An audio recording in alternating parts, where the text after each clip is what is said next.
luxurious. It's luxurious. Yeah, it looks luxurious. Thank you. It's very.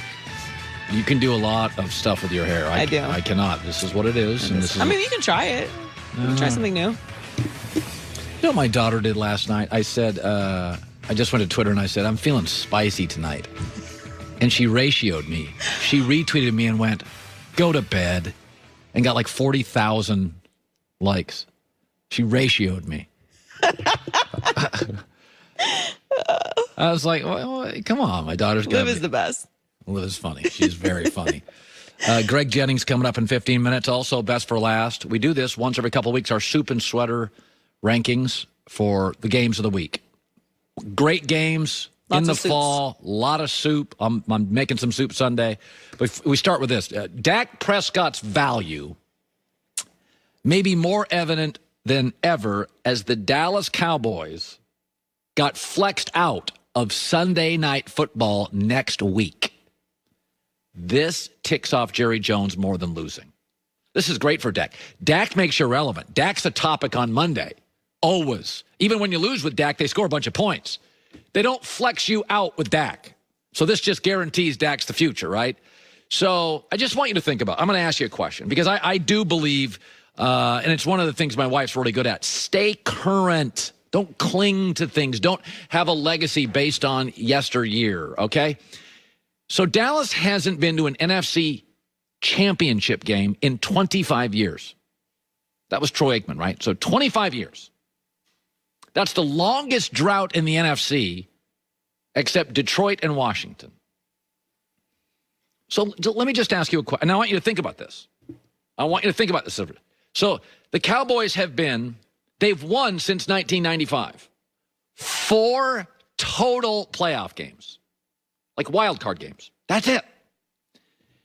Carolina in 25 years has won 9. The Jags have won more. The Jets have won more. The Jets have been to 2 AFC championships. Crazy hot mess. Atlanta's won more. Okay. So let's do a process of elimination. Let me ask you this. So let's put together the franchises. We'll call it kind of the gold standard of the NFL, where we consider the elite franchises. They not only win, they win big games. They're mostly consistent. You just say them and you respect their front office. There's a consistency and excellence and intelligence. They don't overpay for players that often. I think you'd go Packers, Steelers, Ravens, Patriots, Seahawks, Saints. Denver's down now, but the Bolin family was remarkable. I always called Denver the Steelers with a mountain range for a long time. They're just having a down stretch. The Eagles, the Giants, the Chiefs, and the Colts. These are really the elite franchises. Excellence, intelligence. They usually don't overpay. They've had downturns, but they bounce back. Then the second level would be respected. They don't have as many big wins. They've had longer droughts, but I'd say Niners, Vikings, Titans, Atlanta, Rams, and Carolina. Now, I know what you're saying. I mean, the Titans really... All right, I want you to think about the Titans for a second. Let's just think about the Titans, because I know you're rolling your eyes at the Titans. The Titans have a Super Bowl appearance. Dallas doesn't. Beyond that, 2 other conference championships within 25 years. Dallas doesn't. And they have double the playoff wins. Okay, what about hot, crazy Atlanta? 25 years. 2 Super Bowls. 8 playoff wins. Hell, they've won 4 playoff games since 2012. This morning, the Cowboys are in last place. Since 2015, they were also in last place. So in the last 5 years, they have 1 playoff win and 2 last place finishes. You are, my friends, who you hang out with. The third category of NFL teams is what I would call the eye roll teams. Overpay, even like some of them playing well now. It's Dallas, it's Arizona, Jets, Cleveland, Chicago, Buffalo, Jacksonville, Tampa, Chargers, Houston, Cincinnati, Raiders, Dolphins. They turn wins into losses. Last 25 years, longer droughts, a lot of embarrassment, too much drama, and they're just not winning big games. Is not winning big games. Kind of if they make the playoffs, it's one and done. Always have a new coach on the way. You never really think they get the coach right in most instances. It's kind of the eye roll. Dallas is there now. Last 25 years. Dallas has not stayed current.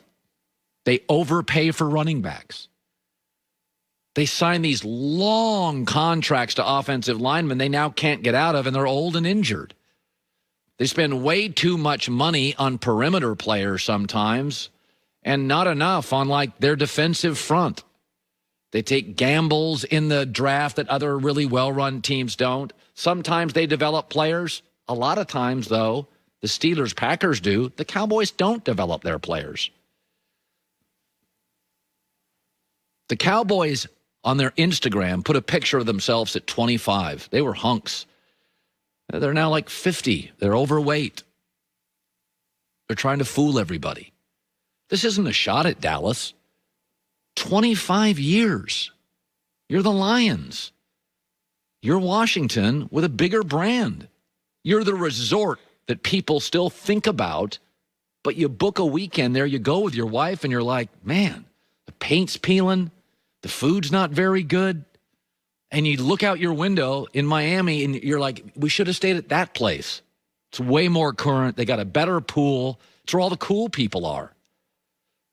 It's not a shot at Dallas, but they're kind of in the eye roll. They're kind of in the eye roll club now.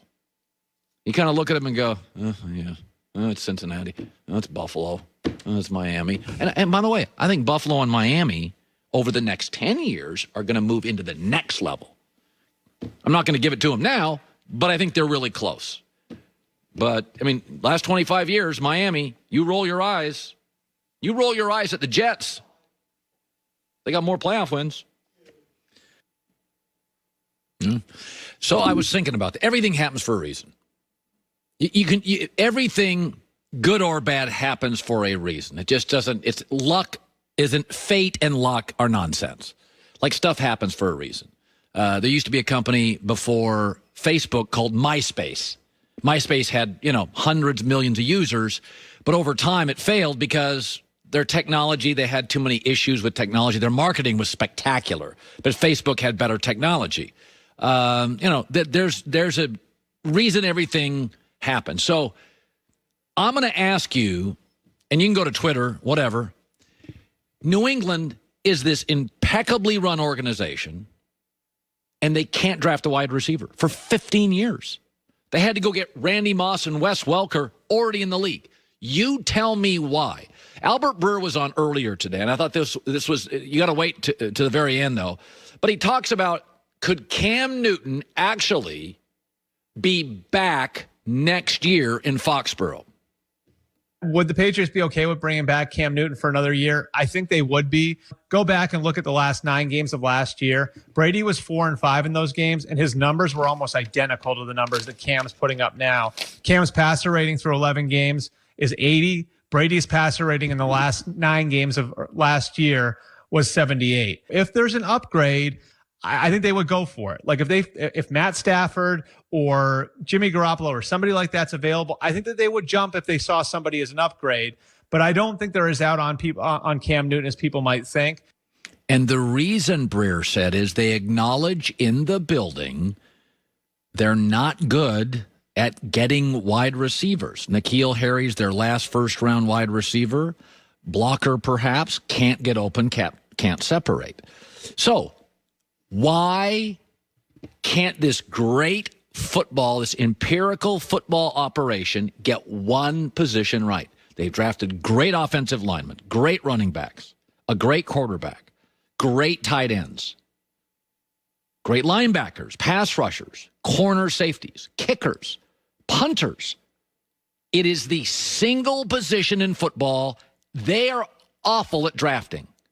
Why? I have a theory on this. I'm not going to give it to you. I have an absolute theory on this. Why aren't you going to give it to us? Because I want the audience, they always think they're smarter than me anyway, to give me their theory on it. Give me your theory. Maybe I should give it. It's a pretty remarkable theory. You want me to give it to you? Well, are you going to look at responses and see? Yeah, let's do that first. What they have? No, well, hey, listen, the audience always is asking me to, give them a more. It's on you. Because I know, and by the way, the answer is often looking at other people who do it well. Why do we fail and they do something well?